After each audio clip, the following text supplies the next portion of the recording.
इस कहानी की शुरुआत होती है ऑस्ट्रेलिया के एक टाउन एलेक्स प्रिंस से और साल होता है सन 1975। यहाँ पर हमें रॉबिन डेविडसन नाम की लड़की को दिखाया जाता है जो अपना घर बार छोड़कर यहाँ पर आई होती है। यहाँ पर उसने अपनी जिंदगी का एक सबसे बड़ा फैसला किया होता है और वो होता है ऑस्ट्रेलियन रेगिस्तान को पार करने का। लेकिन रॉबिन के पास ना तो रहने की जगह है और ना ही पैसे जिससे वो अपना सफर कर सके, इसीलिए वो टाउन में आती है। वो सबसे पहले अपने लिए काम ढूंढने में लग जाती है। रॉबिन ने कुछ खास लोगों को लेटर्स भी भेजे होते हैं जिसमें उसने इस सफर का जिक्र भी किया होता है, लेकिन अभी तक उसको किसी भी तरफ से कोई मदद नहीं मिली है। कुछ दिनों के लिए उसे टाउन में काम मिल जाता है और रहने के लिए जगह भी, लेकिन उसे अपने सफर के लिए 3 ऊँट चाहिए होते हैं। इसके अलावा जरूरी सामान और राशन भी। उसे ऊँट इसलिए चाहिए ताकि वो उसका भार उठा सके। रॉबिन जिसको भी अपने इस सफर के बारे में बताती है तो वो उसे पागल समझने लगते हैं। अब इसी टाउन में एक कैमल फार्म होता है जिसके मालिक का नाम कर्ट होता है। रॉबिन उसके पास जाती है और अपने इस सफर के बारे में उसे बताती है, लेकिन कर्ट इसमें कोई दिलचस्पी नहीं दिखाता।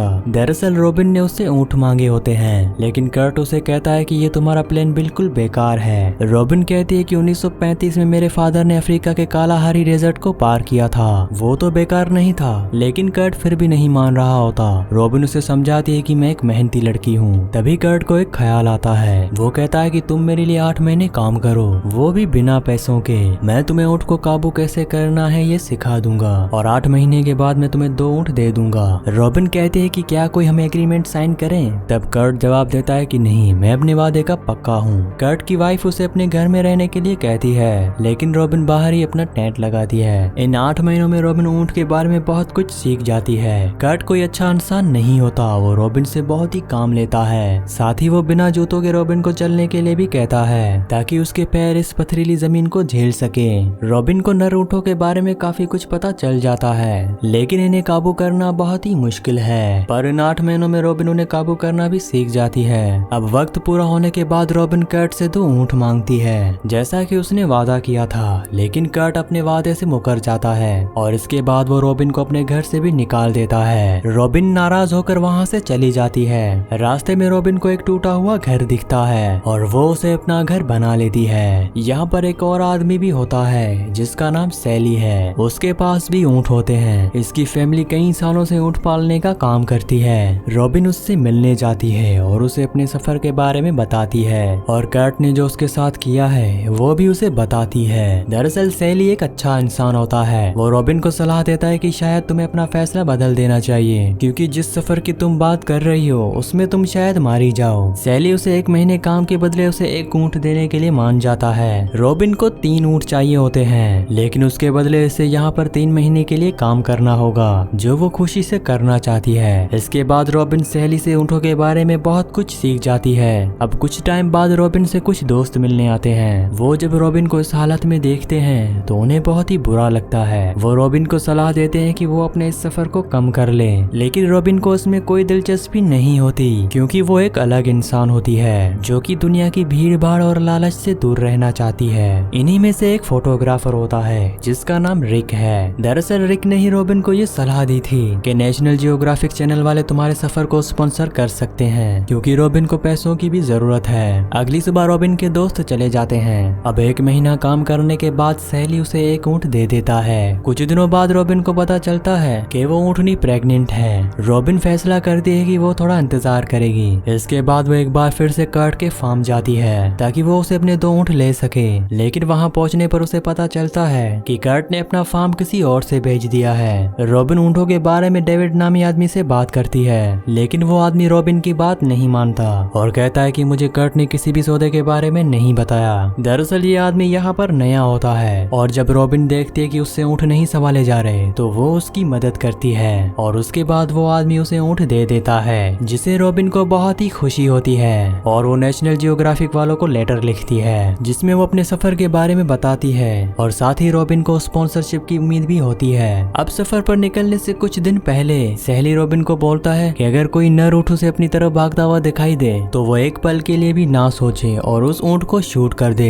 सैली अपनी तरफ से रॉबिन को एक गन भी देता है। रॉबिन ने अपने फादर और सिस्टर को एक लेटर भी लिखा होता है कि वो कुछ ही दिनों में अपने सफर पर निकल जाएगी। असल में रॉबिन की सिस्टर शादीशुदा होती है, इसीलिए वो रॉबिन के लिए भी यही चाहती है कि वो भी एक अच्छी जिंदगी गुजारे। करे, लेकिन रॉबिन उससे अलग होती है। कुछ दिनों बाद रॉबिन को नेशनल जियोग्राफिक वालों की तरफ से एक खबर मिलती है जिसमें वो स्पॉन्सरशिप के लिए तैयार होते हैं, मगर उनकी कुछ शर्तें होती हैं, जिसमें उनका एक फोटोग्राफर जो उसके सफर के दौरान उसकी तस्वीरें लेगा। लेकिन वो फोटोग्राफर कोई और नहीं बल्कि रॉबिन का दोस्त रिक होता है। इसके बाद रिक रॉबिन के लिए इस सफर के लिए कुछ जरूरी सामान लेकर आता है और इसके बाद वो दिन आ जाता है जब रॉबिन को अपने सफर के लिए निकलना होता है। वो अपनी फैमिली और सहेली से अलविदा कहती है। यहाँ पर वो ऊँटनी जो कि प्रेग्नेंट थी वो भी अब माँ बन चुकी है। रॉबिन ने अपने तीनों ऊँटों पर सामान रख दिया होता है और ऊँटनी का बच्चा भी अपनी माँ के साथ चल रहा होता है और साथ ही रॉबिन का कुत्ता भी इस सफर में साथ होता है। रास्ते में कुछ छोटे गांव आते हैं और जहाँ भी रॉबिन रुकती है तो रिक रॉबिन की तस्वीरें ले लेता है। वीडियो में आगे बढ़ने से पहले मेरी सबसे रिक्वेस्ट है कि मेरे 99% व्यूअर्स वीडियो तो देखते हैं लेकिन सब्सक्राइब नहीं करते और ना ही वीडियो को लाइक करते हैं, तो मेरी आप सब लोगों से रिक्वेस्ट है कि मेरे चैनल को सब्सक्राइब और वीडियो को लाइक लाजमी से कर दिया करें। इसके बाद आहिस्ता आहिस्ता उसकी ये कहानी न्यूज़पेपर में आने लगती है। 29 दिनों तक वो लगातार अपनी मंजिल की तरफ बढ़ रही होती है और अब उसके रास्ते में माउंट ओल्गा पार्क आता है, लेकिन पार्क रेंजर्स उसे अंदर जाने नहीं देते।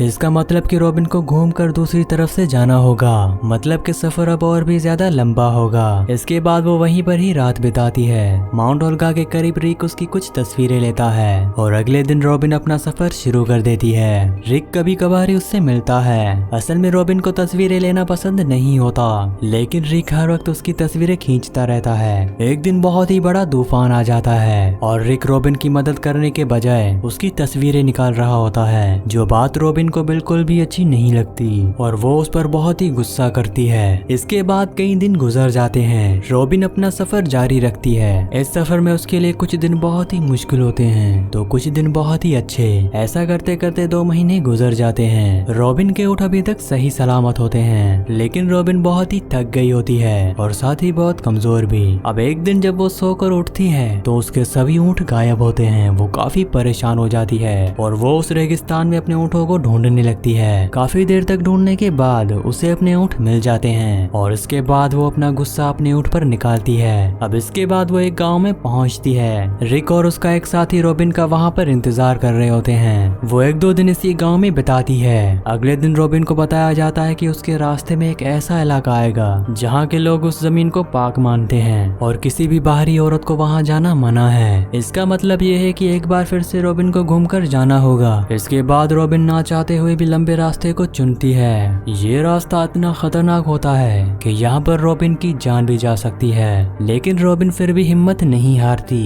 वो लगातार आगे बढ़ती रहती है। एक दिन जब वो रास्ते में आराम करने के लिए बैठती है तो उसे 3 नर ऊँट अपनी तरफ आते हुए दिखते हैं। तभी अचानक वहाँ पर रॉबिन को सैली की बात याद आ जाती है और तभी वो अपनी गन निकालती है और उनमें से 2 ऊँटों को मार देती है। हालांकि ये करते हुए उसे बहुत ही दुख होता है। इसके बाद जब वो आगे बढ़ रही होती है तो रास्ते में उसे एक नदी दिखाई देती है जहाँ पर वो अपने जानवरों को और खुद को भी नहाती है और तभी वहाँ पर कुछ लोग आते हैं। इनमें से 3 आदिवासी और एक ऑस्ट्रेलियन होता है। इस आदमी का नाम जोसेफ होता है। रॉबिन जब इन्हें अपने सफर के बारे में बताती है तो उन्हें काफी ज्यादा हैरानी होती है। जोसेफ कहता है जो रास्ता तुमने चुना है वहाँ पर गहरी खाइयां हैं, तुम वहाँ पर भटक जाओगी। रॉबिन उसे बताती है कि मैं सीधे रास्ते से नहीं जाऊंगी क्योंकि यहाँ के लोग जमीन को पाक मानते हैं। तब जोसेफ रॉबिन की मदद करता है। वो एक अपना आदिवासी साथी जिसका नाम एडी है, वो इस सफर में रॉबिन का साथ देता है। इस आदिवासी को थोड़ी बहुत इंग्लिश आती है। वो उसे अपनी लैंग्वेज में बातें भी करता है। अब ये आदमी कुछ दिन रॉबिन के साथ होता है। इसके बाद रास्ते में रॉबिन की मुलाकात एक मशहूर ट्रेवलर से होती है जिसका नाम ग्लेंडल होता है। रॉबिन उसके साथ रहती है और उसे अपने सफर के बारे में बताती है। साथ ही वो उसे एक मदद भी मांगती है। वो कहती है कि मेरा एक लेटर है जो वो नेशनल जियोग्राफिक वालों को भेज दे क्योंकि रॉबिन को कुछ सामान की जरूरत होती है। अब एडी यहाँ से वापस जाना चाहता है क्योंकि उसका सफर यहीं तक था, लेकिन रॉबिन उससे और मदद मांगती है। एडी अपने जूतों की तरफ इशारा करता है और कहता है कि इस लंबे सफर के लिए मेरे जूते सही नहीं है। तब रॉबिन ग्लेंडल से उसे जूते लेकर देती है। इसके बाद कई दिन गुजर जाते हैं। ये लोग अपना सफर जारी रखते हैं। एक दिन कुछ टूरिस्ट उनके रास्ते से गुजर रहे होते हैं। रॉबिन को ये बिल्कुल भी पसंद नहीं होता कि कोई उसकी तस्वीर ले, इसीलिए वो उनके लिए नहीं रुकती और आगे बढ़ जाती है। रॉबिन अब कैमल लेडी के नाम से मशहूर हो चुकी है, इसीलिए हर कोई उसे कैमल लेडी कहता है। अगले सीन में जब एडी कैंगरू का शिकार करके लाता है तो रॉबिन उस कैंगरू को काट बैठने वाली होती है, लेकिन तभी एडी उसे रोक देता है। वो कहता है कि तुम्हें यहाँ के रूल्स नहीं तोड़ने चाहिए, यानी कि औरत किसी जानवर को नहीं काट सकती। 20 दिनों के बाद रॉबिन और एडी एक और गांव में पहुंच जाते हैं, जहां पर रिक इनका इंतजार कर रहा होता है। और अब एडी का सफर यही खत्म हो जाता है, क्योंकि वो उससे आगे नहीं जा सकता। लेकिन आगे रॉबिन के रास्ते में एक ऐसा रेगिस्तान आने वाला होता है जहाँ पानी बिल्कुल भी नहीं होता। रिक रॉबिन से कहता है कि मैं कोशिश करूंगा हर एक जगह पर तुम्हारे लिए पानी का इंतजाम करूं। कुछ दिनों के बाद रॉबिन उस रेगिस्तान में कदम रख देती है, लेकिन यहाँ पर उसकी हालत कुछ अच्छी नहीं होती। उसका दिमाग काम करना छोड़ रहा होता है और साथ ही उसे अजीब अजीब सी चीजें दिखाई दे रही होती हैं। एक दिन वो अपना कंपास खो देती है और काफी ढूंढने के बाद उसे अपना कंपास तो मिल जाता है, लेकिन वो अपनी यादों में ही खो जाती है। लेकिन वो फिर भी रुकती नहीं, आगे बढ़ती रहती है और एक दिन वो एक घर के सामने पहुंच जाती है। वो काफी देर तक वहाँ पर खड़ी रहती है। उसे लग रहा होता है कि ये भी उसका वहम है, लेकिन ऐसा नहीं होता।